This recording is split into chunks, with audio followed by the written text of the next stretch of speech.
더 뉴스 2부 시작하겠습니다. 먼저 주요 뉴스부터 전해드립니다.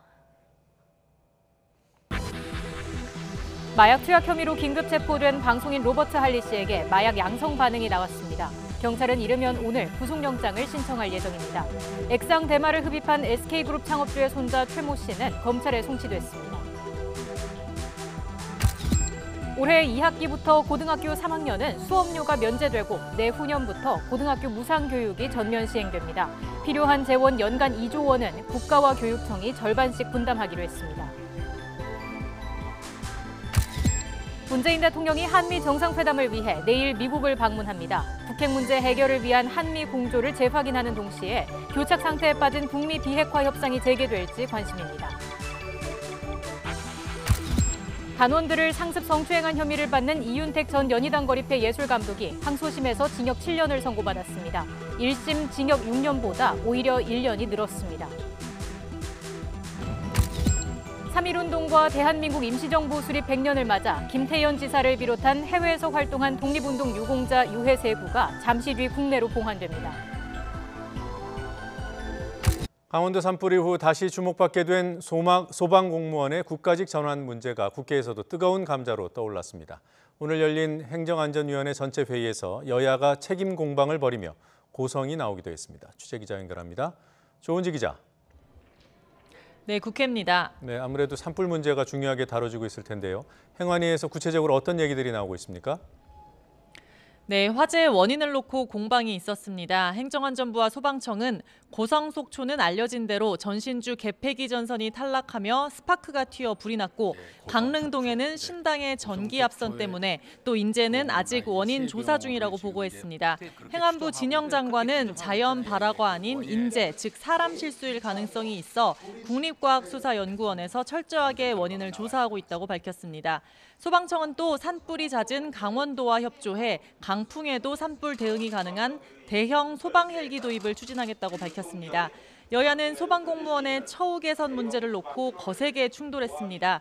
여당인 더불어민주당은 야당 반대로 국가직 전환이 무산됐다고 주장했고 자유한국당은 관계부처 간 조율이 미흡했다고 맞섰습니다. 작년 11월 28일 국회 행안위 법안심사 소위에서 소방직 공무원의 국가직 전환을 위한 법안이 상정되어서 처리 직전까지 갔었는데 자유한국당 원내 지도부께서 오늘 좀 통과시키지 말아라라는 지시를 하셔가지고 의결 직전에 법안 처리가 무산이 되었습니다. 매우 유감스럽게 생각합니다. 저희들이 지금 이제 저희 당이 소방직 국가직화에 반대하는 것이 전혀 아닙니다. 저는 어떻게 보면 정부 여당이 지금까지 사전 조율이 되지 않아서 그런 거 아니냐. 네, 진영 장관도 국가 책임을 강화하기 위해 소방관 국가직화가 필요하다고 여당 쪽에 힘을 실었습니다. 산불 피해 복구 비용을 추가 경정 예산에 포함하느냐 아니면 예비비로 먼저 쓰느냐도 여야 충돌 포인트인데 아직은 처우 개선 문제로 다투고 있습니다. 그리고 오늘 신임 장관이 참석한 국무회의가 열렸고요. 한국당은 청와대 앞에서 의총을 열었죠. 장관 임명에 따른 여야 대립 상황 어느 정도입니까? 네, 아침 회의부터 내내 국지전이 계속되고 있습니다. 먼저 여당인 더불어민주당 홍영표 원내대표는 법에 규정된 청문 보고서도 채택하지 않으면서 허위 사실을 유포해 장관 임명을 저지하겠다는 행태가 어이없다고 야당에 직격탄을 날렸습니다. 4월 국회는 제발 일하는 국회로 만들자며 시급한 민생 현안이 많은 만큼 정쟁을 유발하지 말라고 황교안 한국당 대표를 정조준했습니다. 황교안 대표는 결사 저항하겠다고 하는데 국민의 눈에 어떻게 비칠 것인지 스스로 생각해 보기 바랍니다. 결사 저항에 속듯이 김학의 사건 재수사 불똥이 본인에게 번지는 것을 결사적으로 막아보겠다고 하는 것 아닌지 궁금합니다. 네, 자유한국당은 청와대 인사검증은 부실하다 못해 포기한 지경이라며 조국 수석을 경질하라고 거듭 촉구했습니다. 항의 차원에서 청와대 앞에서 의원총회를 열어 박영선, 김현철 장관 임명 강행과 김의겸 전 청와대 대변인 투기 의혹 등을 거론하며 이게 나라냐고 목소리를 높였습니다. 인사검증 실패와 청문회 패싱 등은 끝까지 책임을 묻겠다면서도 다만 민생에 책임을 다하고 대안을 제시하겠다고 강조했습니다. 민심에 멀어질수록 그리고 사과하는 데 인색할수록 대통령께서는 민심과 영영 결별하는 것이고 결국 대통령께서는 국민의 심판에 직면하고 말 것이라는 말씀을 드리고 싶습니다. 네, 문영배 헌법재판소 재판관 인사청문회가 열리고 있는 국회 법제사법위원회는 청문회 무용론을 주장하고 또 반박하느라 오전에는 1시간 만에 중단됐습니다. 오후 들어 겨우 도덕성과 자질 검증이 시작됐는데 문 후보자가 법원 내 대표적인 진보 성향 법관으로 통하는 만큼 보수 야당은 우리법 연구회 회장 이력을 들어 이념 편향을 집중 공략하고 있습니다. 지금까지 국회에서 YTN 조은지입니다. 문재인 대통령은 소방공무원을 국가직으로 전환하는 법안을 국회가 조속히 처리해달라고 촉구했습니다. 또 이번 강원도 산불로 피해를 본 주민들이 하루빨리 일상으로 복귀할 수 있도록 전력을 다해 지원하라고 강조했습니다. 오늘 국무회의에서 나온 대통령 모두 발언 잠시 들어보겠습니다. 소방공무원의 국가직 전환은 소방공무원의 처우 개선뿐만 아니라 소방 인력과 장비 등에 대한 지역 간 격차를 해소하여 재난에 효과적으로 대응하기 위한 것입니다. 정치적 쟁점이 크게 있는 법안이 아닌 만큼 소방공무원 국가직 전환 관련 법안이 신속하게 처리되어 올해 7월부터 차질 없이 시행될 수 있도록 국회의 협조를 요청드립니다. 재난 발생 후에 복구 과정에서도 피해 주민들의 상황과 처지를 잘 살펴 꼭 필요한 지원이 누락되지 않도록 해야 합니다. 피해 농업인 긴급자금 지원을 비롯해 벽시 공급, 농기자재 보급과 농기계 수리 지원, 피해 가축 진료와 축사 복구 등의 만전을 기해 주기 바랍니다.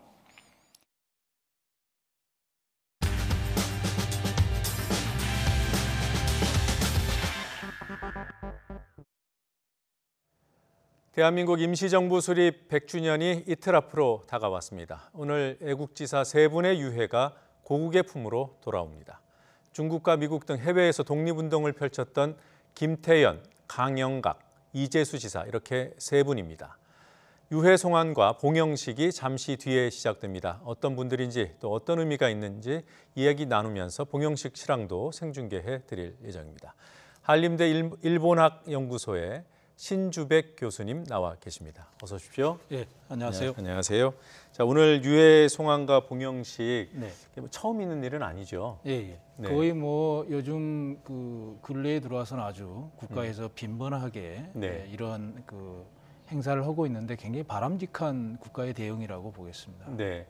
이게 이제 과거부터 제가 알기로도 꽤 오랫동안 이 사업이라고 해야 되나요? 이 일이 진행돼 왔습니다만 그러니까 최근 들어서 조금 더 적극적으로 바뀌었다 이렇게 보시나요? 예, 그게 이제 사실은 75년경부터 정부 차원에서 유해 송환 봉환 사업을 했었는데 네. 주로 이제 국가보훈처가 담당을 했었는데 네. 어떻게 보면 후손된 입장에서 할 수 있는 최대한의 예우라고 할 수도 있고 네. 책임을 다한다는 모습일 수도 있고 네. 국가가 그분들에게 존중한다는 표현도 되기 때문에 네. 적절하고 적극적으로 추진할 수 있는 정책이라고 봅니다. 예, 지금 현장에서 유해 운구가 진행 중입니다. 지금 3분 애국지사 분들의 영정과 그다음에 유해가 함께 봉영되고 있는 그런 상황입니다. 지금 오늘 행사 이름이 봉영식이라고 하더군요. 네네. 받들어 맞이한다 이런 뜻인가요? 예. 받들어서 뭐 환영의 의미니까 받들어서 네. 맞이한다라고 보시면 되겠습니다. 네. 지금까지 그 1975년부터 정부 차원에서 이제 유해 송환을 추진을 해왔다고 하셨는데 예. 대략 어느 정도나 돌아온 거죠? 사실 이제 그 전에는 민간 예. 차원에서 했던 거를 정부가 유해 봉환 사업을 한 거고요. 예. 근래에 들어와서는 이런 부분을 좀 더 이렇게 흩어져 있는 유해를 국립묘지에 안장할 필요가 있겠다. 네. 국가와 민족을 위해서 희생한 분들에 대한 예우다라는 차원에서 적극적으로 했던 건데 예. 근래 활발해지면서 2018년, 그러니까 작년 11월 현재 136분의 136위의 네. 유해가 지금 현재 국립묘지에 안장돼 있습니다. 네. 그러면 오늘 오신 분들까지 하면 이제 139위가 되겠네요. 네, 네, 그렇죠. 네. 그럼 여전히 그 특히나 중국, 네. 또 러시아, 예, 또 예. 미국 이런 쪽에 찾지 못하고 있는 분들도 많을 것 같고 네. 어느 정도나 추산이 됩니까? 지금 그게 그 추산하기 쉽지 않은 게 네. 한편에서는 대체적으로 외국인 묘지에 모셔져 있는 분도 계시고 네. 후손이 있어서 가족묘에 모셔져 있는 분도 있고 일반적으로 그냥 이렇게 공동묘지에 모셔있는 분도 있고 계시고요. 네. 근데 사실은 그런 분들은 오히려 좋은 분들이고 결과적으로 보면 어디에 묻혀 있는지도 모르는 분도 계셔서 네. 도대체 몇 분께서 이렇게 어디에 흩어져 있는지를 쉽게 추산하기는 어렵습니다만 독립운동의 현황을 봤을 때는 예. 상대적으로 일본하고 미국은 좀 상업화하기 1921년 쉽고요. 선거까지 중국은 조금 김태현 어렵고요. 내국지사는 러시아는 더 어렵고 1919년 그렇습니다. 5월 그러니까 추산하기는 어려운 상태고요. 네. 지금 오늘 유해가 들어온 그 세 분의 김태현 선생님이시고 네. 지금 나오는 화면은 김태현 지사의 양력에 관한 거네요. 네. 1921년에는 대태평양 네, 회의 잠시 들어보겠습니다. 외교후원회 서무간사와 인성학교장으로 재직하면서 조국의 독립을 위해 끊임없는 활동을 하셨습니다. 네, 김태현 선생님 이외에도 강영각, 이재수 외국지사 두 분의 또 양력이 이어서 소개될 예정입니다. 김태현 선생님은 지금 뭐 잠깐 나왔습니다만 인성학교장을 지내셨다고 해요. 네, 인성학교라는 게 네. 임시정부와 관련되지는 자녀들, 네. 우리 상해 지역에 거주하던 교민들의 자녀들이 다니는 학교였어요. 네.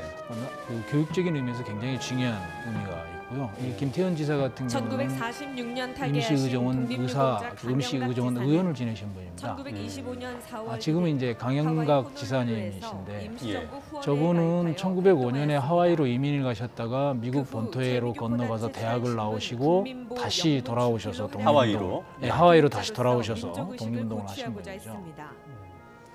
그래서 그 일제강점기 국민보라는 하와이의 신문의 수많은 영문 독지사로 주필을 예. 하신 20여 년 거군요. 동안 그러니까 이제 그 독립을 위해 수많은 강영각 활동을 지사가 하셨습니다. 국민보라는 잡지는 하와이 지역 한인들의 대표적인 잡지인데, 네. 신문인데 신문이요? 네. 그 중에서 영문을 그 주필로 하셨다는 것은 당시 하와이 이주민 사회에서 일본인들이 한인 사회보다 한 20배 정도 규모가 컸어요. 20배나요? 예. 네. 그렇기 때문에 영어로 이런 거를 전달한다는 것은 일본인들에게 우리의 뜻을 전달할 뿐만 아니라 미국인들에게도 우리가 일본어가 무엇이 다른가를 전달해주는 아주 좋은 지면이었죠. 네. 지금은 이재수 선생님의 유해가 화면에 잡히고 1956년 있습니다. 타계하신 독립유공자 이재수 지사는 1906년에서 1909년까지 미국 캘리포니아에서 공립협회 샌프란시스코 지방회와 솔트레이크 지방회에서 활동하였습니다. 1912년에는 대한인국민회 의무금 수봉위원 등을 역임하셨고 1917년부터 1944년까지는 수차례 독립운동 자금을 지원하며 조국 독립에 앞장섰습니다. 네. 이재수 선생님 같은 경우에는 1956년에 타계를 하셨는데 해방되고도 이제 10여 년 뒤에 돌아가셨잖아요. 네네. 근데도 고국에 못 오셨던 모양이에요. 이제 그 유해 봉환하는 과정이 두 가지 부분에서 좀 난점이 하나 있는데 예. 유족이 있냐 없냐라는 거하고 네. 유족의 동의를 받냐 못 받냐는 부분하고 또 유족이 없을 경우에는 어떤 절차를 거쳐야 되는지 미국이나 네. 일본하고 중국하고 좀 다른 측면이 있어요. 어떻게 다릅니까? 그러니까 예를 들면 미국 같은 경우에 유족이 없는데 그분이 미국 시민권자면 굉장히 절차가 복잡해지는 거죠. 뭐 법원에 소송을 제기해야 되고 막 이런 게 있고 네. 중국은 상대적으로 그런 부분이 많이 절차가 축소되지만 외교적인 영역의 부분에서 좀 오고 가야 될 부분이 많게 되어지는 상황이라서 유해 송환 절차가 나라마다 네. 그다음에 그 지사가 처하고 있는 후손들의 상황에 따라서 굉장히 좀 다양성이 있다라고 보시면 되겠습니다. 예. 그러니까 유해의 존재를 알고 위치를 알아도 모셔오는 게 쉬운 일이 아니고요. 예, 실제 못 모셔온 분도 계세요, 미국에서. 아, 그렇군요. 예, 예. 대표적으로 어떤 분이 있습니까? 꼭 그 모셔왔으면 예. 하는 분들 중에. 뭐 제가 지금 기억하기로는 이제 황영각 선생님이라고 계시는데요. 그분 같은 경우는 유족이 안 계세요. 아, 그런데 미국 시민권자이시고 아, 그러다 보니까 이거를 한때 조금 그 보훈 쪽에서 노력을 했었는데 그 부분 이제 외교적인 문제도 있고 법원과의 관계 문제도 있고 그래서 이 부분을 좀 이렇게 어려워했던 부분이 있어서 사실상 지금까지. 포기한 건가요, 정부가? 아, 그거를 포기했다 안 했다라고 말하기는 특별히 어렵고요. 올해는 현재까지는 삼일운동 그리고 결실이 임시정부 맺어지고 있지는 수립 않다라고 주년을 보셔야 될 것 맞았지요. 같습니다. 네, 계속 노력은 진행 중이고. 예, 예. 황영각 선생님은 어떤 분이십니까? 그 황 선생님은 그 1920년대에 그 네. 미주지역 독립운동을 하는 과정에서 독립운동 자금을 이렇게 모으고 했던 데서 역할을 했던 분이시죠. 예. 자, 오늘 그 봉영되고 있는 이 세 분 가운데 마지막으로 저희가 얘기를 했던 그 이재수 선생님이요. 예. 그 샌프란시스코에서 활동하면서 공립협회라는 단체에 소속돼 있었다고 들었습니다. 네. 공립협회가 어떤 단체입니까? 한자로 따지면 함께 공자 설립자라서요. 함께 세운다라는 뜻이거든요. 그러니까 네. 미주에 이주하신 초창기 이주자들이 서로 상부상조하는 모임이면서 동시에 애국계몽을 위해서 활동하는 모임이면서라는 예. 것이죠. 네. 그래서 1905년에 결성되었던 이 단체가 미주지역 독립운동의 사실상의 중심적인 첫 기관이었다라고 보시면 될 것 같고요. 초대 회장이 이제 도산 안창호 선생님이셨고, 네. 이 공립협회가 공립신문이라는 출판물을 간행하는데 그게 국내에도 이렇게 들어와서 이렇게 배포될 정도로. 아, 그래요? 그래서 민주공화주의 이념이 국내에서 이렇게 전파되어지는데 예. 나름대로 영향을 미쳤던 신문이다라고 보시면 될 것 같고요. 예. 한일 병합의 그 1910년입니다만 예, 그 설립이 이전에. 이제 1905년이라고 네네. 하셨죠? 예. 그러니까 도산 안창호 선생님하고 이재수 선생님하고 같이 활동을 했던 건가요? 그렇죠. 이재수, 도산, 안창호, 박용만 다 비슷한 시기에 그 공립협회에서 함께 같이 움직였던 경력이 있습니다. 예. 그 당시에 미국 본토에 계셨던 분들이 대부분이 다 하와이를 거쳐서 갔다 그래요? 네네. 그 우리나라의 미주 이민사의 시작은 사실은 이제 갤리코를 타고 하와이로 노동이민이 먼저 가는 경우고요. 대다수가 그렇고요. 네. 어쩌다가 이제 예를 들면 도산이라든지 이런 분들은 노동이민이 아니기 때문에 미주 캘리포니아 지역으로 바로 간 케이스가 있는 거죠. 근데 그거는 좀 사실은 드문 경우이고요. 아, 안창호 선생님 같은 경우는 드물고. 예. 박용만이나 뭐 이승만 뭐 이런 분들, 이재수 선생도 마찬가지고 드문 경우죠. 예. 아, 이재수 선생님도 바로 예, 샌프란시스코로 가신 분이군요.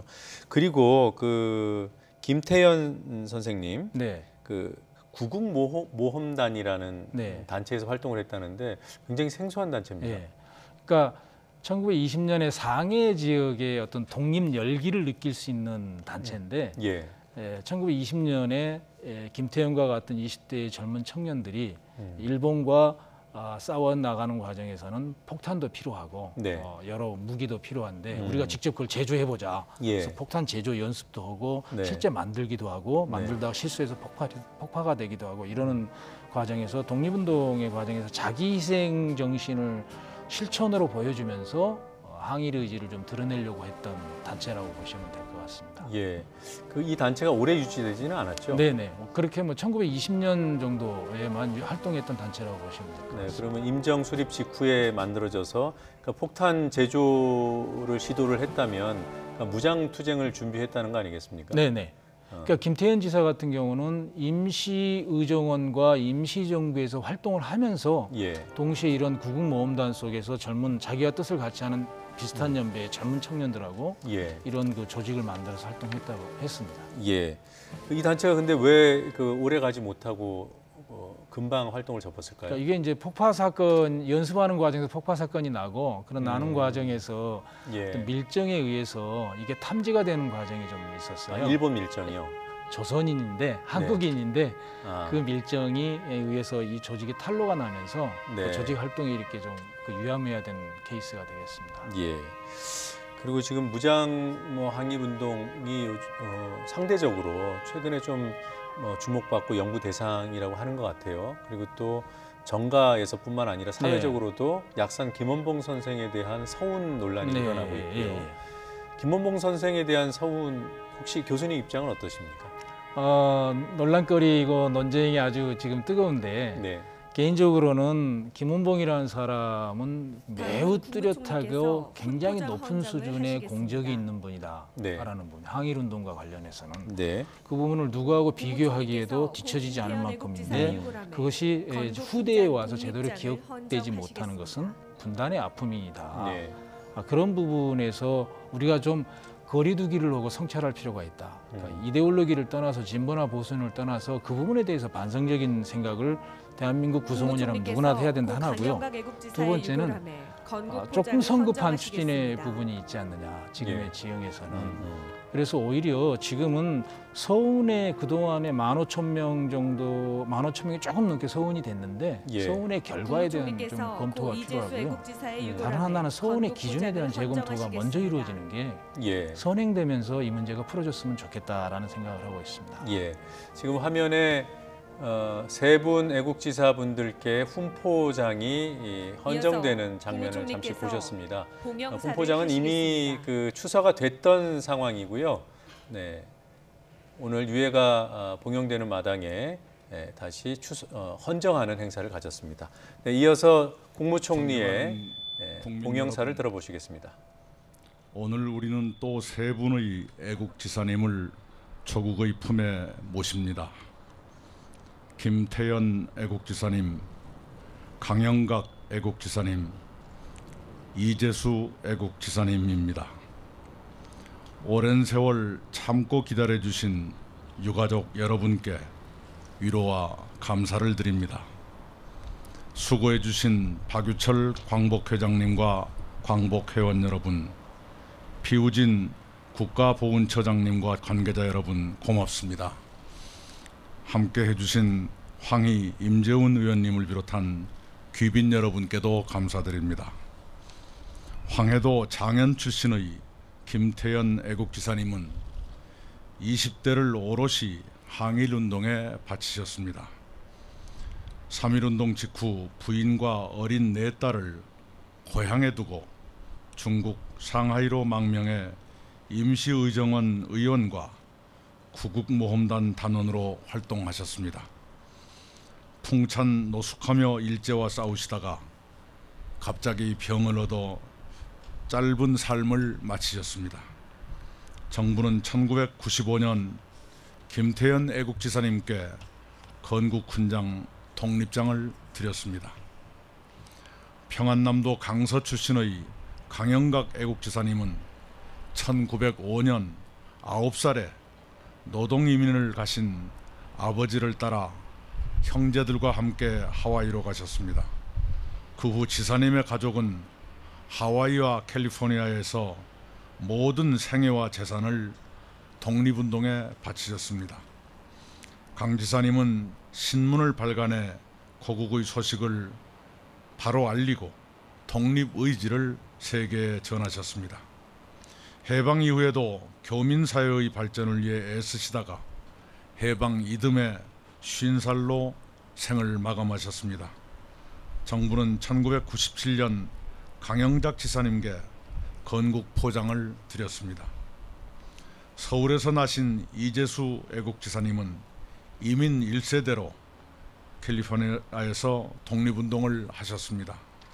낮에는 40도가 넘는 폭염을 견디며 농장 일을 하시고 밤에는 야학을 열어 교포들께 역사를 가르치셨습니다. 대한인 국민회에서 독립자금을 모으는 등 구국운동에 매진하셨습니다. 1956년 80살에 돌아가시기 전까지 민족교육에 애쓰셨습니다. 정부는 지난해 이재수 애국지사께 건국포장을 추서했습니다. 세 분의 애국지사님은 조국 독립을 위해 가산을 쏟아 부으셨고 목숨도 아끼지 않으셨습니다. 애국지사님 세 분의 숭고한 위국 헌신에 경의를 표합니다. 존경하는 국민 여러분, 이틀 후면 대한민국 임시정부 수립 100주년입니다. 우리는 애국 선현들의 희생을 기억하며 새로운 100년을 열어야 합니다. 우리는 국가를 위한 헌신과 희생을 기억하며 보답하는 나라를 만들어야 합니다. 해방 이듬해인 1946년부터 오늘까지 고국에 모셔온 애국 선열 유해는 139위입니다. 모시고 와야 할 분들은 아직도 많습니다. 정부가 노력을 계속하겠습니다. 정부는 지난해 독립운동가 포상 기준을 대폭 개선했습니다. 지금까지 여성과 의병 독립운동가 1,800여 분, 독립운동 수용자 2,400여 분을 추가로 밝혀냈습니다. 올해 3.1절에는 역사상 가장 많은 333분을 포상했습니다. 해외에 있는 독립운동 사적지의 복원과 보존 관리에도 힘쓰고 있습니다.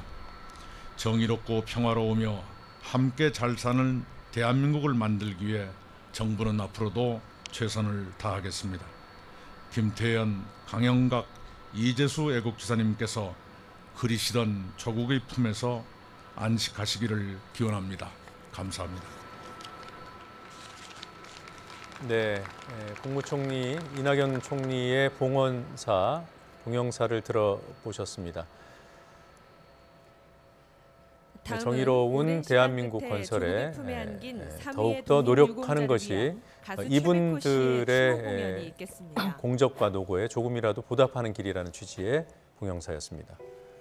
네, 추모 공연도 잠시 보고 얘기 이어가겠습니다.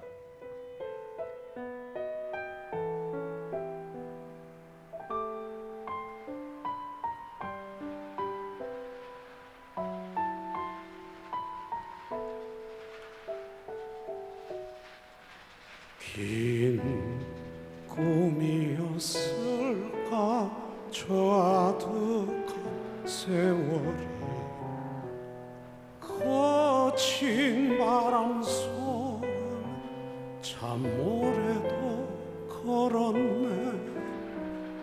긴 꿈이었다면 더럽게도 잊힐까. 대답 없는 길을 나 외롭게 걸어왔네. 푸른 잎들 돋고 새들 노래를 하던 들의 옷색 향기 어여쁜 시간은 지나고 고마웠어요. 스쳐간 그 인연들 아름다웠던 추억에 웃으며 인사를 해야지. 아직 나에게 시간이 남았다면 이 밤 외로운 술잔을 가득히 채우리.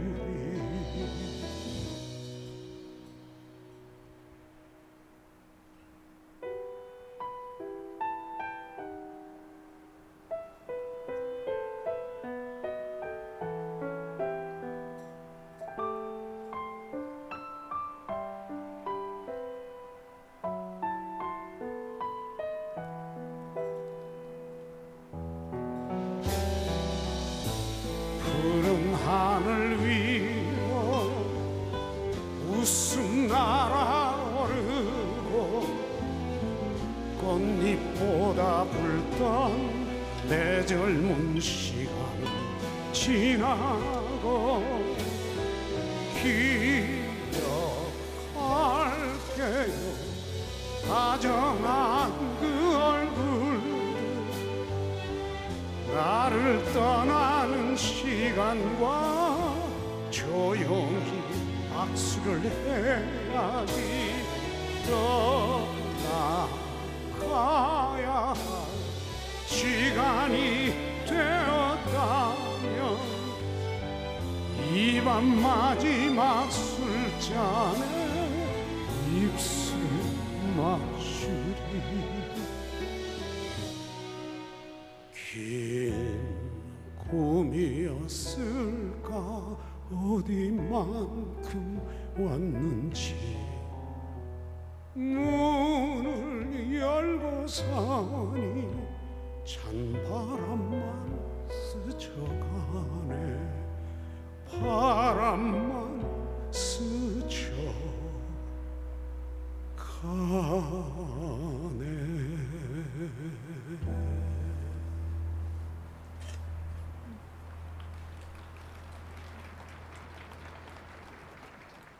네, 최백호 씨의 길 위에서라는 곡까지 들었습니다. 꽃잎보다 붉던 내 젊은 시간은 지나고 기억할게요.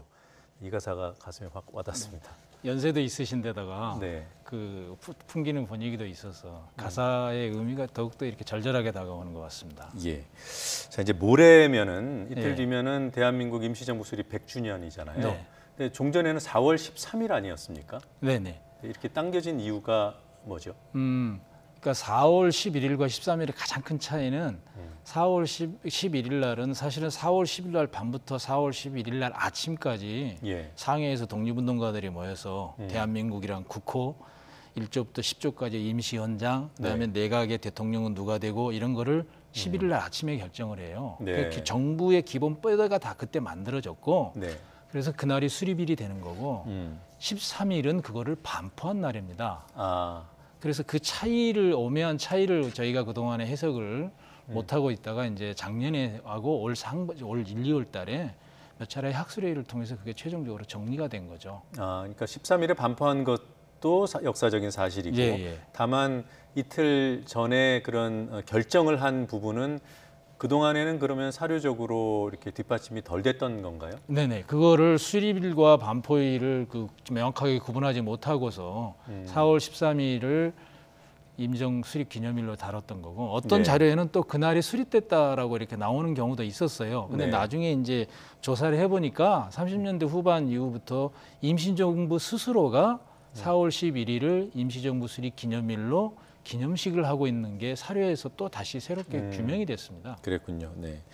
자, 이 뭐 100주년 뭐 이 뭐라고 시간이 주는 그런 엄중함도 있긴 하지만 네.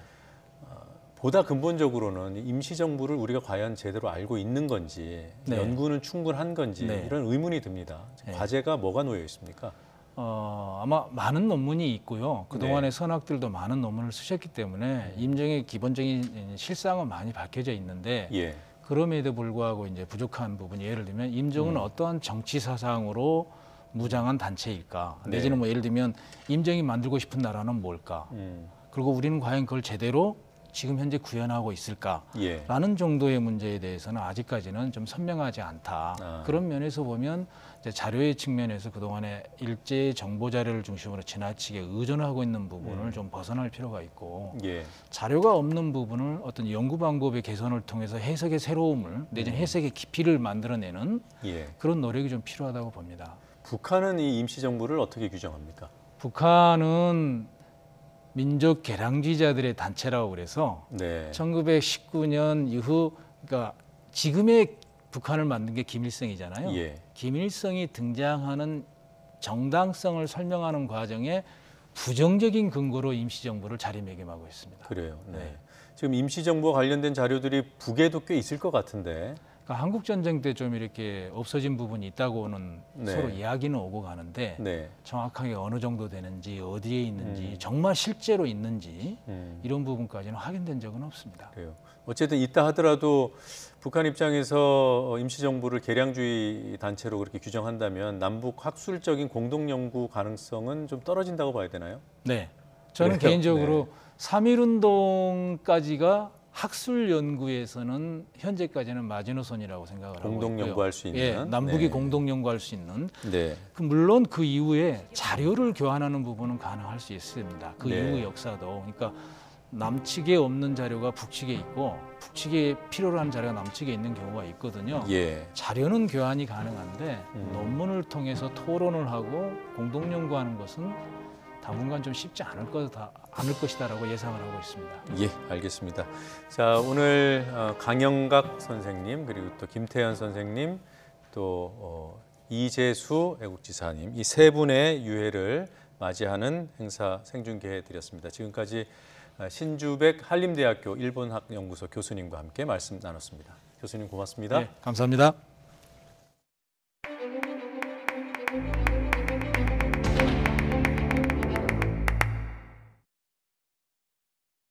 자, 마약을 구입하고 투약한 혐의로 긴급 체포된 방송인 로버트 할리 씨에 대한 간이 시약 검사에서 마약 양성 반응이 나왔다는 소식 앞서 전해드렸죠.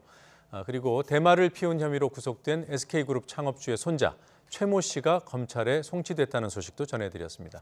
자, 잇따르는 마약 범죄들 취재기자 연결해서 좀 더 자세한 내용 알아보겠습니다. 이영원 기자. 네, 경기 남부지방경찰청입니다. 네, 먼저 로버트 할리 씨에 대한 마약 간이 시약 결과가 나온 부분, 이 부분부터 설명해 주시죠.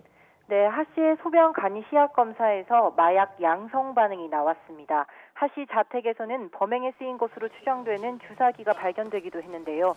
실제로 하 씨는 경찰 조사에서도 마약 구매와 투약을 시인했습니다. 지난달에 인터넷으로 마약을 산 뒤 지난주에 자신의 집에서 투약했다고 자백한 겁니다. 경찰은 정확한 확인을 위해 오늘 하 씨의 모발과 소변을 국립과학수사연구원으로 보내 정밀 감식을 의뢰했습니다.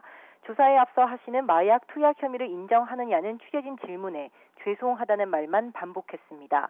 하 씨는 어제 오후 4시 10분쯤 서울 강서구에서 긴급 체포됐는데요. 어제 진행된 조사에서도 자신의 혐의 일부를 인정했습니다. 경찰은 현재 하 씨를 상대로 필로폰 구매량과 상습 투약 여부, 공범이 있는지 보강 조사를 벌이고 있는데요. 조사를 마치면 오늘 중으로 구속영장을 신청할 방침입니다.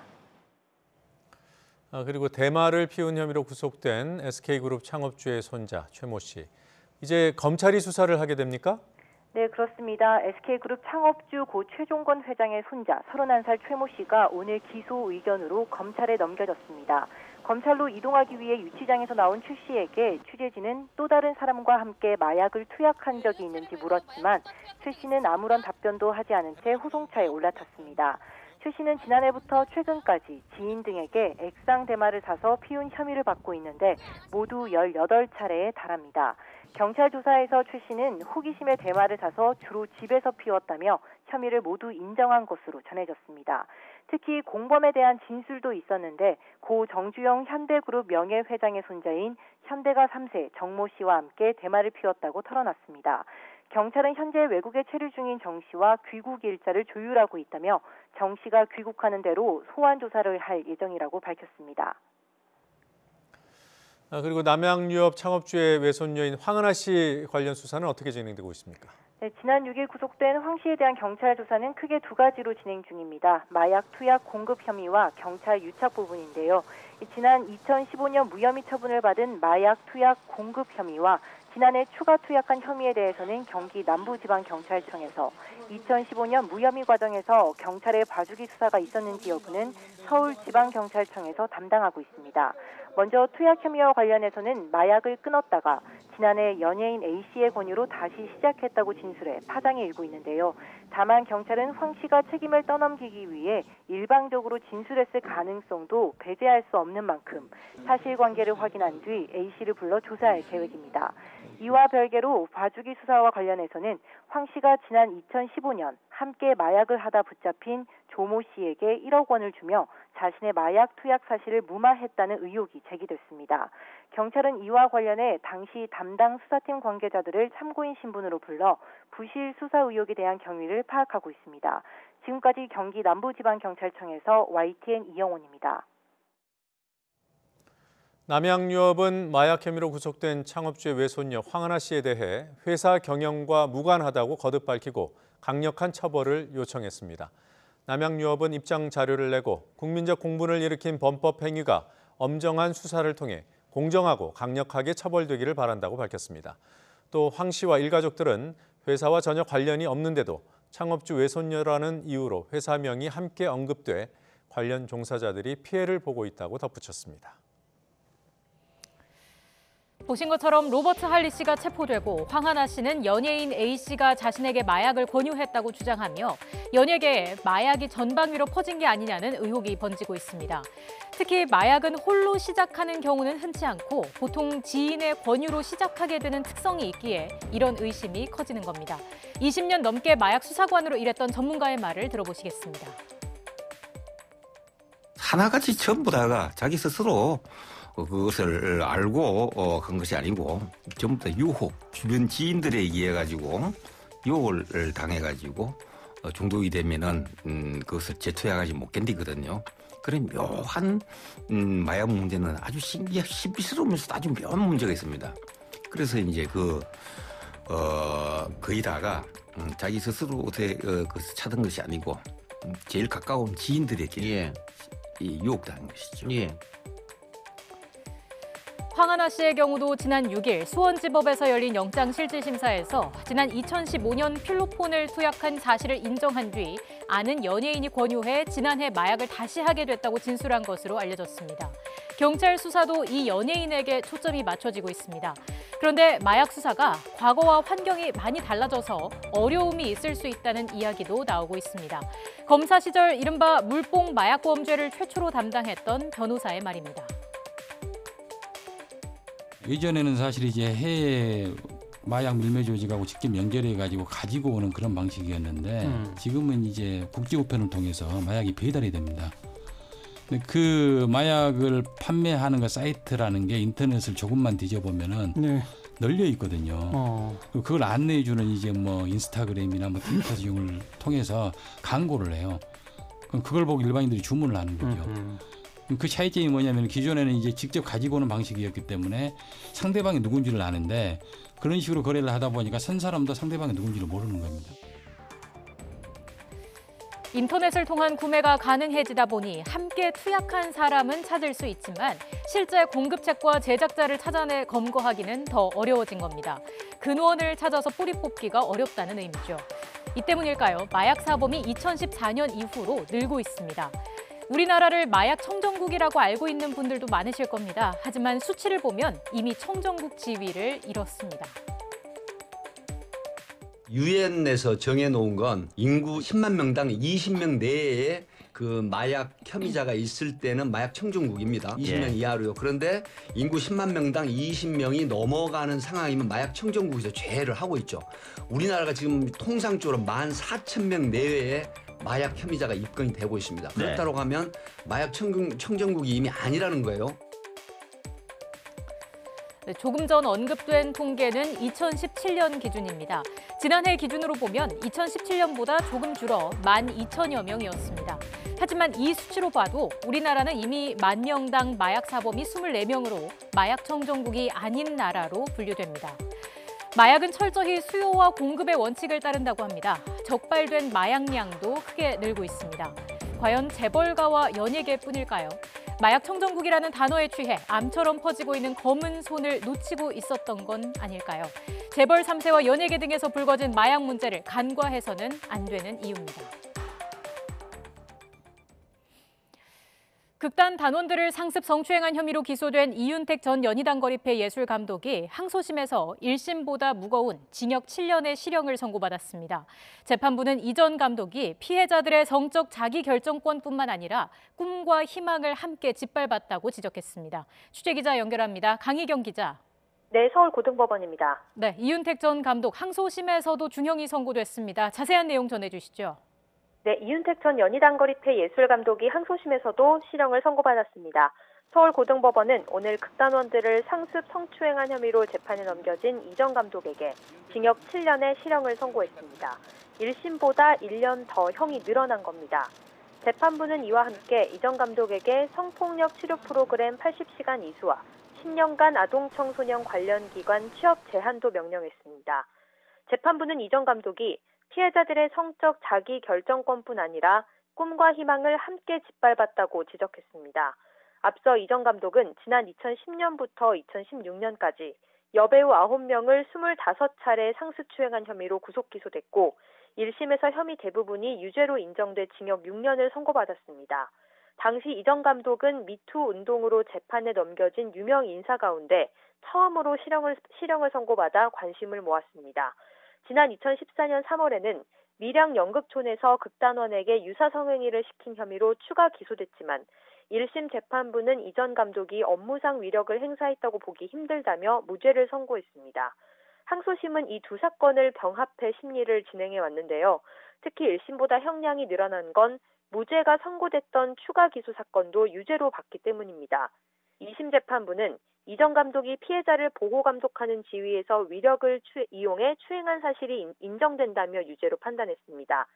징역 6년이 선고됐던 사건 중 일부 무죄로 판단됐던 부분에 대해서도 항소심 재판부는 유죄로 인정되는 부분이 있다고 봤습니다. 이윤택 사건 공동대책위원회는 항소심 선고 직후 기자회견을 열고 환영의 뜻을 밝혔습니다.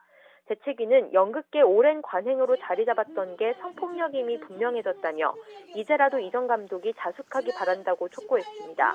또 앞으로도 피해자들이 당당하게 피해 사실을 고발하고 가해자를 합당하게 처벌할 수 있기 기대한다고 밝혔습니다. 지금까지 서울고등법원에서 YTN 강희경입니다. 올해 2학기부터는 고등학교 3학년은 수업료가 면제되고 내후년부터 고등학교 무상교육이 전면 시행됩니다. 무상교육 재원은 국가와 교육청이 각각 절반씩 분담하기로 했습니다. 보도에 차정윤 기자입니다. 더불어민주당과 정부 청와대가 고교 무상교육 방안을 확정했습니다. 참여정부 시절 중학교 무상교육을 시행한 데 이어 15년 만에 고등학교로 확대된 겁니다.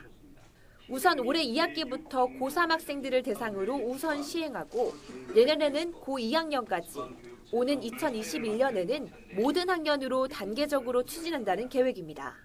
초중고등학교 교육의 국가 책임 완성을 위해 또 한 걸음 내디딜 수 있게 된 것을 정말 기쁘게 생각합니다. 전국 고등학생 무상교육에 필요한 돈은 연간 2조 원. 무상교육 재원은 국가와 교육청이 각각 절반씩 분담하기로 했습니다. 고교 무상교육에 필요한 2조 원 가운데 국가와 교육청이 9,500억 원씩 부담하고 지자체가 나머지 1,000억 원을 부담하는 방식입니다. 일단 올해 2학기부터 시작되는 고3 학생 무상교육 예산은 각 시도교육청의 자체 예산으로 편성하기로 했습니다. 당정청은 이번 무상교육으로 공정하고 평등한 교육 기회를 제공하고 서민층의 학비 부담을 크게 줄일 것으로 기대하고 있습니다. 무상교육을 통해 이 부담을 덜어준다면 저소득 가구의 월평균 가처분 소득을 약 13만 원 인상시키는 효과를 거둘 수 있습니다. 여당은 무상교육 재원 마련에 필요한 지방교육 재정 교부금법 개정안을 발의하는 등 입법 지원에도 나서기로 했습니다. YTN 차정윤입니다.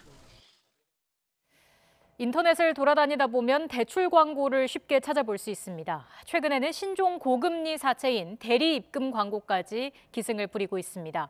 이들 가운데 상당수는 불법입니다. 자칫 큰 피해를 볼 수도 있습니다. 조태현 기자가 취재했습니다. SNS에서 쉽게 찾아볼 수 있는 대출 광고입니다. 10만 원가량의 소액을 2, 3일 동안 빌려준다는 내용인데 이자는 하루에 10,000원이 넘는 경우가 허다합니다. 신종 고금리 사채인 대리 입금인데 청소년과 대학생 등이 주 대상입니다. 불법 금융 광고는 이뿐만이 아닙니다. 누구나 50만 원까지 쉽게 대출을 받을 수 있다는 내용을 앞세운 회사 이름에는 대형 금융지주 명칭이 포함돼 있지만 실체는 등록하지 않은 불법 대부업체입니다. 상호를 도용하거나 등록 번호까지 위조해 정상 업체처럼 위장하는 겁니다. 최근에는 커피 쿠폰 등 사은품을 제공하고 불법 업체를 조심하라는 경고 문구를 넣어 소비자의 눈을 속이는 업체까지 등장했습니다. 이 밖에도 재직증명서나 급여 명세서 등을 위조해 금융회사로부터 대출을 받게 해준다고 현혹하거나 통장이나 개인정보를 사고 파는 광고도 쉽게 찾아볼 수 있습니다. 이렇게 적발된 불법 금융 광고는 지난해 10,000건이 훌쩍 넘습니다. 금융당국이 시민감시단 활동을 강화하면서 적발 건수가 1년 전보다 9배나 급증했습니다. 재직증명서라든가 또 직장이라든가 급여 통장 명세서 이런 것들을 위변조해서 제1금융권이나 제도권으로부터 대출을 받아줄 수 있다고 사문서 위조 등 그런 형법상의 처벌을 받게 되므로 각별히 유의해야 되겠습니다. 또 불법 대부업자로부터 돈을 빌린 경우 구제가 어려운 만큼 반드시 금융감독원 웹사이트를 통해 정식 등록업체인지 확인한 뒤 거래해야 예상치 못한 피해를 예방할 수 있습니다. YTN 조태현입니다. 의치세정제 쓰고 계시죠? 반가운 뉴스가 있습니다. 드디어 색소도 보존제도 없는 클리덴트가 출시됐습니다. 야호! 야호! 색소, 보존제 0%. 이순재 안심 클리덴트. 셰프 컬렉션 인덕션으로 오늘의 요리를 시작합니다. 섬세한 불 조절로 맛의 디테일은 살리고 전에 없던 최대 화력으로 요리를 더 맛있게.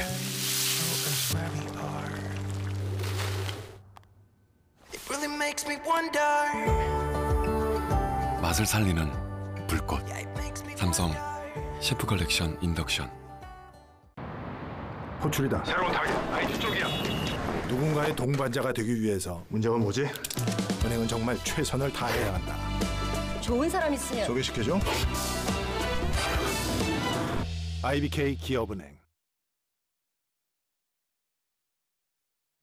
재벌 3세에 이어서 방송인이자 국제 변호사인 로버트 할리 씨까지 마약 혐의로 체포됐습니다. 할리 씨는 그동안 방송에서 친숙한 모습으로 시청자들의 사랑을 받아왔기 때문에 더 큰 충격을 주는 듯합니다.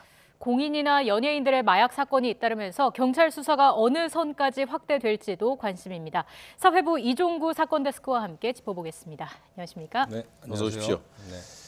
자, 이 로버트 할리 씨 수사 상황 좀 알아보죠, 먼저.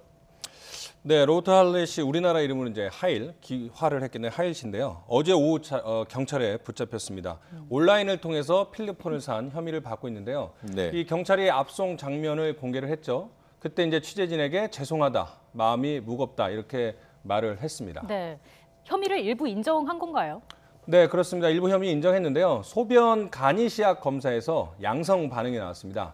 지난주에 투약했다고 시인을 했고요. 네. 네. 소변과 모발, 이 국가수의 정밀 감식이 의뢰된 상태입니다. 네, 뭐 체포영장 발부가 됐고요. 네. 또 그러니까 이제 어느 정도 확실한 증거가 있었기 때문에 체포를 했겠죠. 그렇습니다. 일단 자택에서 범행에 쓰인 것으로 추정되는 주사기가 발견이 됐고요. 또 필로폰을 구매하면서 마약 공급책에게 송금을 하는 그 입금 장면도 CCTV가 확보가 됐습니다. 네. 그리고 본인도 시인을 했고요. 그래서 어느 정도 이제 혐의가 확정이 됐는데 과연 그 공범이 있는지 또 상습적인지 이런 부분에 대해서는 조금 추가 수사가 필요할 텐데요. 이 할리 씨 같은 경우에는 지난달 중순쯤에 필로폰을 구매를 해서 지난주에 이제 투약을 했다고 하는데 네. 잘 아시는 것처럼 마약은 중독성이 있지 않습니까? 네. 그래서 과연 60살의 할리 씨가 갑자기 지난달 처음 시작했을 리는 좀 만무한 상황이기 때문에 이 상습 여부, 그다음에 공범이 있는지 이 부분에 대해서 앞으로 경찰이 수사를 할 것 같습니다. 예. 지금 경찰이 경기 남부지방경찰청이죠? 네, 그렇습니다. 황하나 씨를 수사하고 있는 바로 그 청 아닙니까? 네, 맞습니다. 이 담당은 경기 남부지방경찰청 사이버 수사대인데요. 마약 수사대는 아니군요. 그렇습니다. 네. 이 적발된 경위가 SNS를 통해서 거래를 한 거기 때문에 사이버 수사대에서 적발이 됐는데 네. 뭐 연예인을 타겟으로 수사를 하다가 걸린 건 아니고요. 네. 그 버닝썬 사태 이후에 경찰이 5주 동안 집중 단속을 벌이고 있습니다. 무슨 단속을 벌이고 있습니까? 마약류에 대한 집중 단속을 벌이고 있거든요. 네. 이 버닝썬 사태하면서 유착 의혹도 있지만 물뽕이나 마약류에 대한 의혹들이 불거지지 않았습니까? 그래서 버닝썬 사태 이후에 지난 2월에 경찰이 이제 집중 단속을 벌였는데 그 과정에서 모든 지방 경찰서나 경찰청이 대대적으로 마약 수사대뿐만 아니라 사이버 수사대를 통해서도 마약류에 대한 단속을 하고 있는데 이 과정에서 걸렸고요. 그다음에 최근에 이 마약 수사를 담당했던 경찰관이랑 통화를 해봤더니 네. 오프라인에서 요즘은 거래를 하지 않고 네. 익명성이 보장된 SNS나 인터넷을 통해서 거래를 하기 때문에 마약 단속도 사이버 수사대에서 많이 하는 편이다 이렇게 얘기를 하고 있습니다. 예.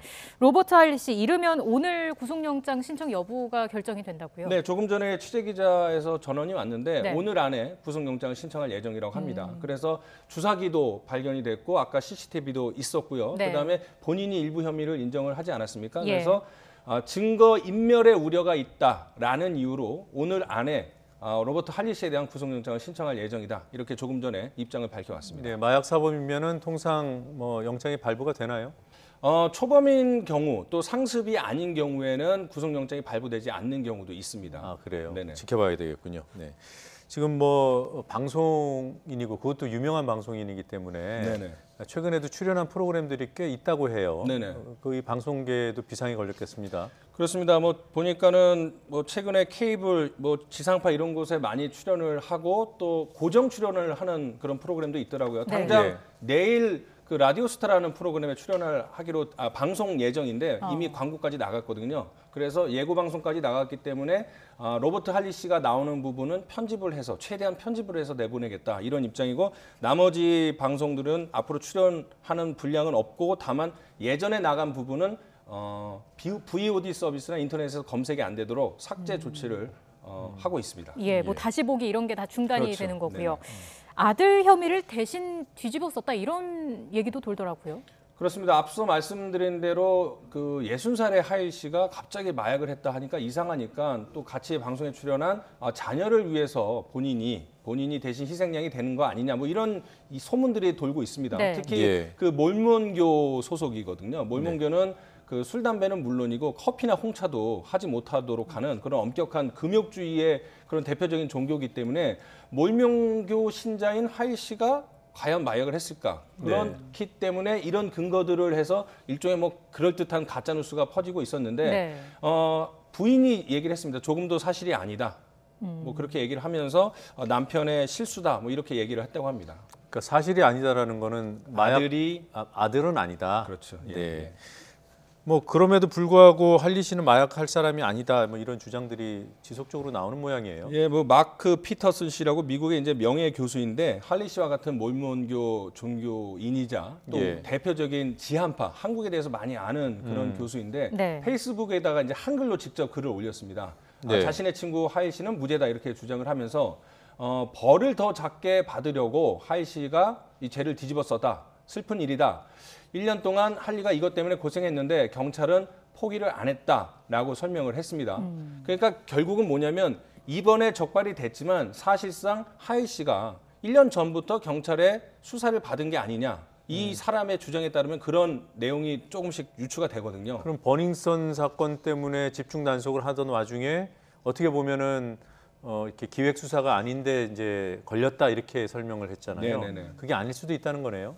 그럴 수도 있죠. 그런데 이제는 그 마약 수사 사범에 대해서는 이제 지속적으로 하고 이제 첩보 같은 게 있지 않습니까? 그래서 이 교수의 말에 따르면은 경찰은 1년 전서부터 하일 씨를 지목해서 수사를 했다. 뭐 이렇게 볼 수는 있는데 이번에 걸린 거는 그거와 별개로 버닝썬 사태 이후 그 사이버 수사대에서 SNS를 통한 마약 거래를 하다가 적발된 것으로 지금 알려지고 있습니다. 예.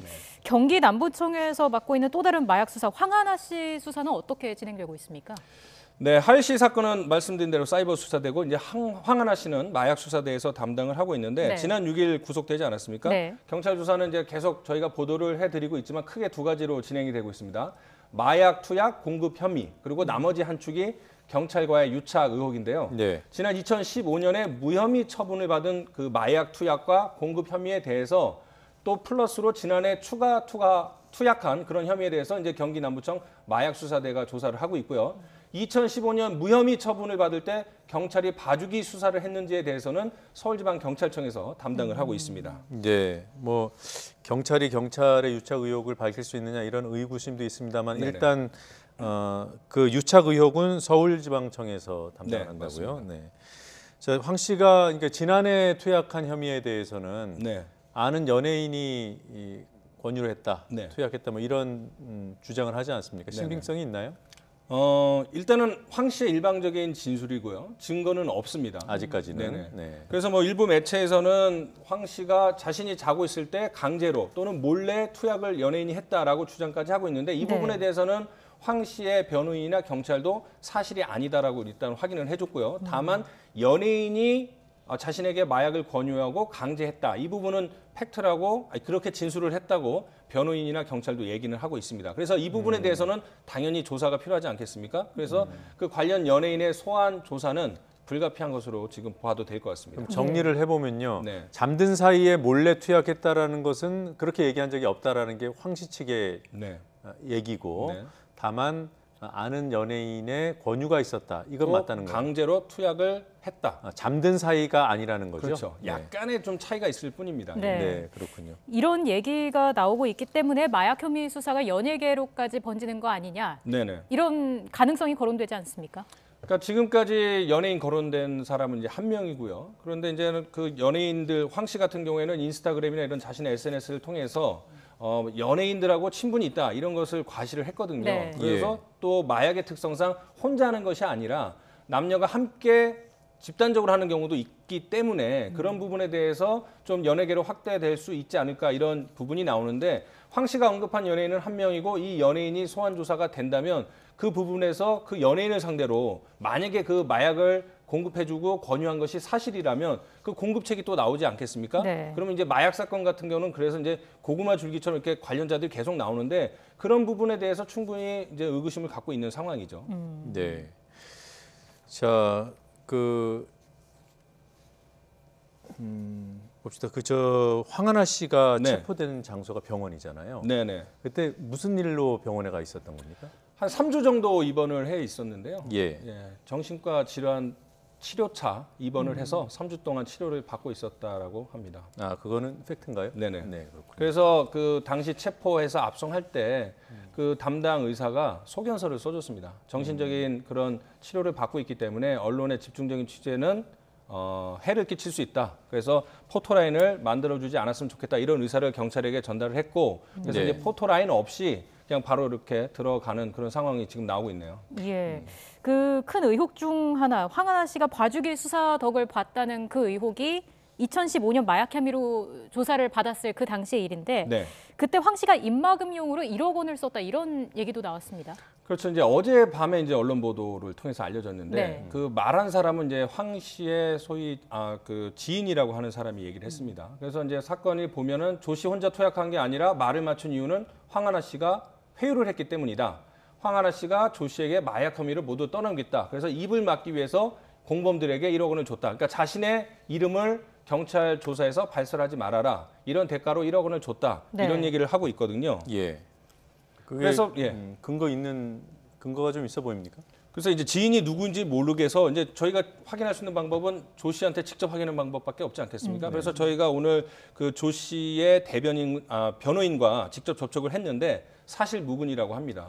그러니까 이게 그 언론 보도 입장에서는 황하나 씨가 자신의 잘못을 가리기 위해서 1억 원을 주면서 입막음을 했다. 네. 이런 얘기이고 조 씨는 자기 방어용으로 돈을 받은 적은 없다. 이런 얘기를 하고 있어서 서로 엇갈리는 진술인데 과연 지인이라는 게 누구인지 돈 받은 사람이라면 난데 네. 도대체 어떤 지인이 그런 내용을 내밀한 내용을 알고 얘기하는지 모르겠다. 어쨌든 돈은 받은 사실이 없다 이렇게 부인을 하고 있습니다. 그게 만약에 사실이 아닐 수도 있습니까? 네, 사실이 아닐 수도 있죠. 돈을 받았으면 받았다고 하는 것이 통상적이지 않을까요? 아니죠. 자신이 돈을 받고 네. 입막음을 따랐다. 이러면 네. 죄가 더 커질 수도 있지 그런가요? 않습니까? 예, 예. 네.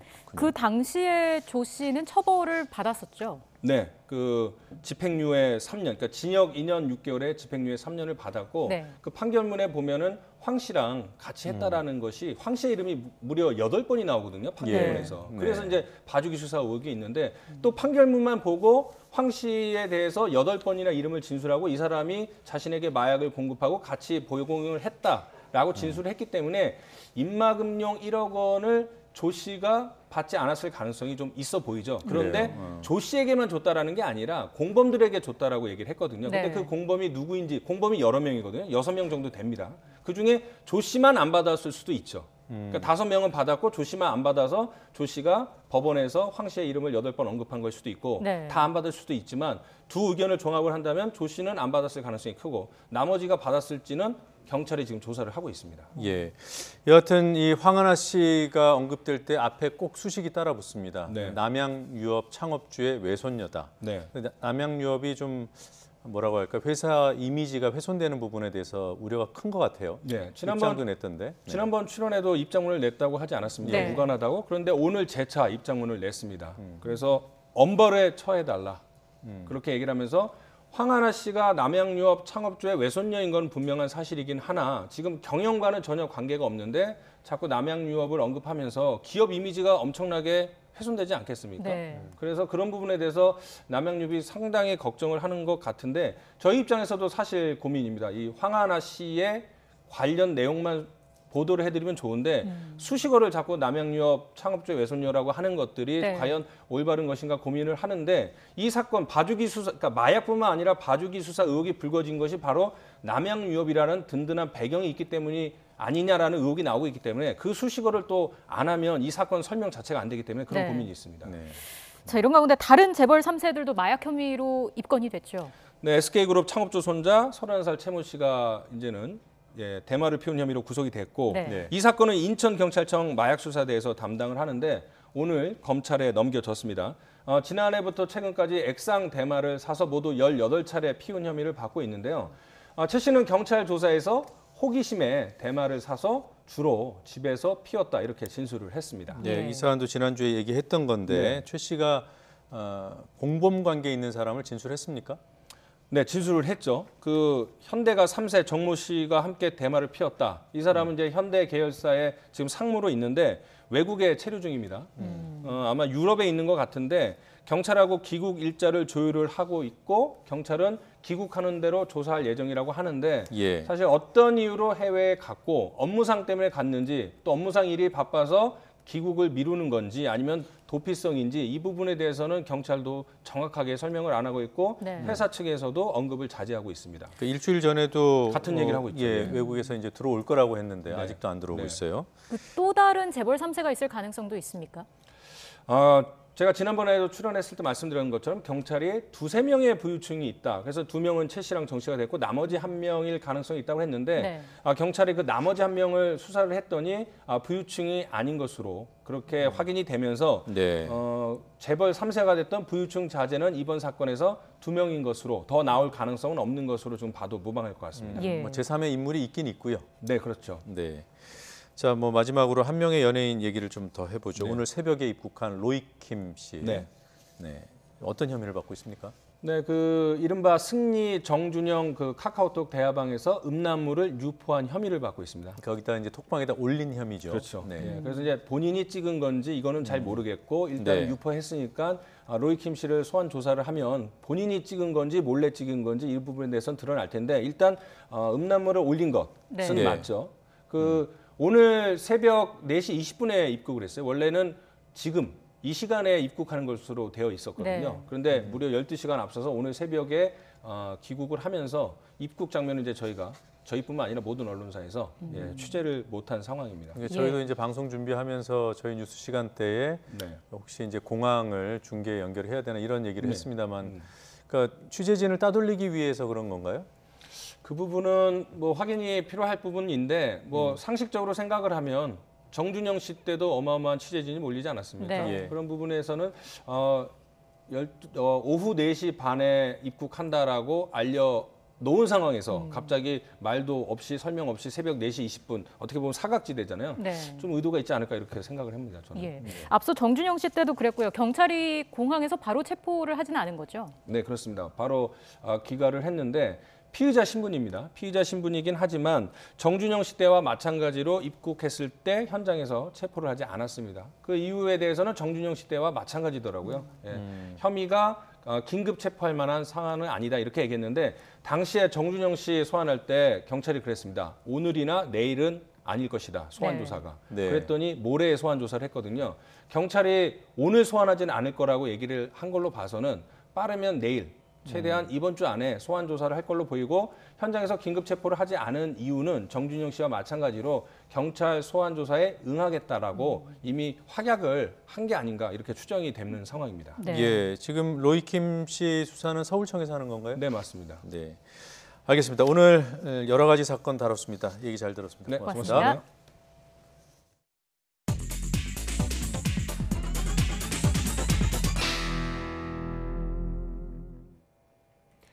뉴스브리핑입니다. 우리나라와 중국 연구자들이 초미세먼지의 인체 유해성을 규명하는 연구에 나섭니다. 교육부와 한국연구재단은 한중협력 초미세먼지 생체 변화 지표와 운동 전향성 추정 연구 등 6개 과제를 올해 글로벌 연구 네트워크 지원 사업 신규 과제로 선정했다고 밝혔습니다. 한국과 중국 지린성, 텐진 연구진이 참여하는 초미세먼지 연구는 인체 노출에 따른 임상, 병리적 자료 연구와 유해성을 체계적으로 규명할 계획입니다. 더불어민주당 윤호중 의원은 재난이 발생하면 국회에 출석한 장관이 회의장을 떠날 수 있도록 하는 국회법 개정안을 대표 발의했습니다. 개정안은 심각한 수준의 위기 경보가 발령되거나 재난 사태가 선포돼 신속한 재난 대응이 필요한 때 국회에 출석한 주무장관과 정부위원이 회의장을 떠나는 이석을 요청할 수 있도록 규정했습니다. 아울러 국회의장과 상임위원장 등은 이석 요청을 허가할 수 있고 이석환 장관은 일주일 안에 이석 사유서를 국회에 제출하도록 했습니다. 전국 언론노동조합 SBS본부가 태영건설 측이 SBS 미디어홀딩스의 자회사인 SBS 콘텐츠 허브를 통해 가족회사를 경영하는 등 거액을 챙겼다고 주장했습니다. 언론노조는 오늘 프레스센터에서 기자회견을 열고 이재규 태영건설 부회장이 공동 소유한 건물에 입주한 뮤진트리라는 회사 대표가 이 부회장의 부인인 박모 씨라고 설명했습니다. 노조는 뮤진트리가 2005년에 설립됐고 이때부터 SBS 콘텐츠 허브의 전신인 SBS 프로덕션에서 수출하는 SBS 콘텐츠 음악 등을 재가공하는 하청을 독점해 해마다 10억 원 이상 매출을 보장받았다고 주장했습니다. 이에 대해 SBS 콘텐츠 허브는 뮤진트리 관련 건은 지난해 3월 노사 합동감사에서 이미 지적된 내용으로 관리 감독에 더욱 신경 쓰고 있다고 설명했습니다. 그러면서 뮤진트리는 경쟁 입찰을 통해 사업자로 재선정됐고 작업의 퀄리티와 가격 조건이 우수해서 회사에 손해를 끼친 사실이 없음을 알려드린다고 반박했습니다. 가짜 서류로 난민 신청을 대신 해주고 돈을 챙긴 난민 브로커 조직들이 무더기로 붙잡혔습니다. 인천지방검찰청은 출입국관리법 위반 혐의로 변호사 53살 조모 씨 등 13명을 구속 기소하고 다른 9명은 불구속 기소했습니다. 조 씨 등은 지난해 10월부터 최근까지 동유럽과 동남아 국가에서 온 외국인을 상대로 가짜 사유를 만들어 난민 신청을 대행해주고 금품을 챙긴 혐의 등을 받습니다. 이렇게 국내로 입국한 가짜 난민은 600여 명에 달하는 것으로 파악됐습니다. 광주공항에 착륙한 여객기가 활주로를 달리다가 바퀴가 터지는 사고가 났습니다. 항공기 이착륙이 모두 중단되면서 공항 이용객들이 큰 불편을 겪었습니다. 나현호 기자입니다. 아시아나항공 여객기가 활주로에 덩그러니 멈춰서 있습니다. 승객들이 줄줄이 내린 뒤 버스를 타고 공항 건물로 향합니다. 김포에서 출발한 여객기가 광주공항에 착륙한 뒤 활주로를 달리다 앞바퀴가 터졌기 때문입니다. 연기 났어요. 연기 나는 정도. 그다음에 많이 흔들렸다니까요. 앞바퀴가 터졌는데. 평상시 비행기 내린 거하고는 틀린 느낌으로 엄청나게 흔들렸고요. 차 브레이크 밟듯이 급하게 멈춰서. 여객기에는 승객 110여 명이 타고 있었는데 다행히 다친 사람은 없었습니다. 바퀴 파손 사고로 활주로 이용이 일시 중단되면서 제주와 김포공항으로 가려던 여객기 이용객들이 불편을 겪었습니다. 여객기가 멈춘 곳이 광주공항에서 사용하고 있는 유일한 활주로였기 때문입니다. 비행기 이착륙이 늦어지면서 이용객들이 항의하는 소동도 벌어졌습니다. 아니 너 화식이야? 아니 휴대사유가 우리다고. 지원이 될지 결항이 될지 모른다. 그러니까 알아서 하라. 그거는 말이 안 되는 거잖아요. 여기서 너무 무책임하게 말씀을 해주시는 거죠. 결국 이용객들은 항공사가 급하게 빌린 버스를 타고 인근 공항을 통해 목적지로 가야 했습니다. 항공사와 국토교통부는 앞바퀴가 터진 이유를 밝히기 위해 조사에 들어갔습니다. YTN 나연호입니다. 대전 소아전문병원 홍역 환자가 10명으로 늘었습니다. 대전시는 병원에서 입원과 외래 치료를 받은 난지 10달 된 아기와 간호실습을 나온 대학생이 추가로 홍역 확진 판정을 받았다고 밝혔습니다. 이 밖에도 의심 환자 3명이 더 있어서 검사가 진행 중입니다. 지난달 베트남에 다녀온 7개월 아기가 홍역에 걸렸고 치료를 위해 입원했던 소아병원에서 추가 홍역 환자가 잇따르고 있습니다. 녹차하면 떠오르는 고장이 있으시겠지만 야생 녹차라면 사정이 조금 다릅니다. 기른 차보다 고급으로 꼽히는 야생 녹차의 고장, 경남 하동에서 해차 수확이 시작됐습니다. 오태인 기자가 다녀왔습니다. 따스한 봄볕 아래 싱그러운 연두빛 차밭이 눈길을 사로잡습니다. 한 발짝 가까이 가보니 작은 찻잎이 빼꼼히 얼굴을 내밀었습니다. 자연 그대로 자라난 야생 녹차입니다. 행여 어린 잎이 다칠세라 농부는 조심스레 찻잎을 떼어냅니다. 올해는 수확이 빨라 귀한 차도 얻었습니다. 절기산 고구에 딴 찻잎으로 만든 우전은 최고급 녹차로 알려졌습니다. 하지만 고구보다 앞선 절기인 청명의 딴 명전은 더 최고급 녹차로 손꼽힙니다. 명전이 최고급이란 명성을 얻게 된 건 까다로운 속성 때문입니다. 겨울이 춥지 않고 꽃샘 추위도 없어야 합니다. 이런 날씨가 흔치 않으니 생산량이 적고 그래서 귀한 대접을 받는 겁니다. 제가 차 농사를 진 지 한 거의 20년이 돼 가는데요. 지금 명전이라는 거는 지금까지 한 2번 정도 만들어 보는 것 같습니다. 온갖 기후 조건이 맞아야만 이 명전이라는 제품이 나오는 건데 하동 야생차는 명전을 시작으로 고구의 우전과 입하 전의 세작, 그리고 중작과 대작 등 6월까지 수확됩니다. 천여 농가에서 해마다 1,100여 톤이 나오는데 국내 녹차의 5분의 1가량을 차지합니다. 특히 지난 2017년부터는 세계 10개 나라에 수출되고 있습니다. 각국의 기호를 잘 맞춰서 금년에는 150톤 이상 수출할 수 있도록 제가 열심히 준비를 하겠습니다. 전통 재배 방식을 인정받아 세계 중요 농업유산에 이름을 올린 하동 차농업. 냉해 피해 없이 차 수확이 일찍 시작되면서 농가 수익도 높아질 것으로 보입니다. YTN 오태인입니다. 오늘 오전 11시 10분쯤 경기 평택시 진위면의 달박산에서 불이 났습니다. 이 불로 근처에 있던 등산객들이 대피했고 현재까지 다친 사람은 없는 것으로 파악됐습니다. 화재 현장에는 헬기 6대와 소방차 19대, 인력 49명이 투입돼서 불길을 잡고 있습니다.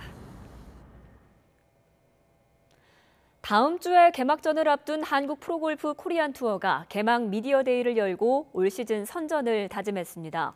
지난해 대상 수상자 이형준 등 참석자 6명의 선수는 시즌을 앞둔 각오와 함께 다양한 우승 공약을 내걸어서 눈길을 끌었습니다. 오는 18일 DB손해보험 프로미 오픈으로 막을 올리는 KPGA 투어는 올해 17개 대회에 총 상금 146억 원 규모로 진행됩니다. 내일까지 전국의 건조함을 해소해줄 단비가 내립니다. 다만 남부지방에는 강풍을 동반한 호우가, 또 강원 산간에는 큰 눈이 내릴 것으로 보여 대비가 필요합니다. 눈비가 그친 뒤에는 반짝 추위가 찾아오겠습니다. 날씨 알아봅니다. 권혜인 캐스터. 네, 기상센터입니다. 네, 남부지방은 제법 강한 비가 내리고 있다고요? 네, 현재 강한 비구름대가 유입되면서 제주와 남해안 지역을 중심으로 벼락과 돌풍을 동반한 요란한 비가 내리고 있습니다. 이 지역에는 초속 15m 안팎의 강한 바람까지 불면서 강풍주의보까지 발령 중이니까요. 피해 없도록 주의하시기 바랍니다. 퇴근길 무렵에는 그 밖에 전국에 비가 내릴 것으로 보입니다. 잊지 마시고 우산 챙기시기 바랍니다. 내일까지 강원 영동과 충청 이남 지방에는 10에서 40mm의 비가 오겠고요. 기온이 낮은 강원 산간에는 많게는 20cm 이상의 큰 눈이 쏟아지겠습니다. 그 밖에 제주 산간에 120mm, 제주와 남해안에는 돌풍과 벼락을 동반한 최고 80mm의 비가 내리겠습니다. 수도권과 영서 지역에도 5에서 20mm의 비가 예상됩니다. 내일 비가 그친 뒤에는 찬바람이 강해지면서 반짝 꽃샘추위가 찾아오겠습니다. 내일 서울의 아침 기온은 5도로 오늘보다 3도가량 낮겠고요. 낮 기온은 9도에 머물며 오늘보다 5도나 낮아서 꽤 쌀쌀하겠습니다. 모레 낮부터는 다시 기온이 오르면서 포근해지겠지만 일요일에는 전국에 또 한 차례 비 예보가 있습니다. 비는 내일 아침 서쪽 지역을 시작으로 오후에 대부분 그치겠습니다. 다만 동해안 지역의 비는 밤까지 이어지겠습니다. 내일 아침 기온 오늘과 비슷하거나 조금 더 낮겠습니다. 서울 아침 기온 5도, 광주 8도, 울릉도 4도, 평양 6도로 예상되고요. 낮 기온은 오늘보다 3에서 5도가량 낮겠습니다. 서울 낮 기온도 15도 정도로 예상됩니다. 지금까지 날씨 정보였습니다. 더 뉴스 마치겠습니다. 저희는 내일도 진실에 한 발 더 다가가겠습니다. 고맙습니다.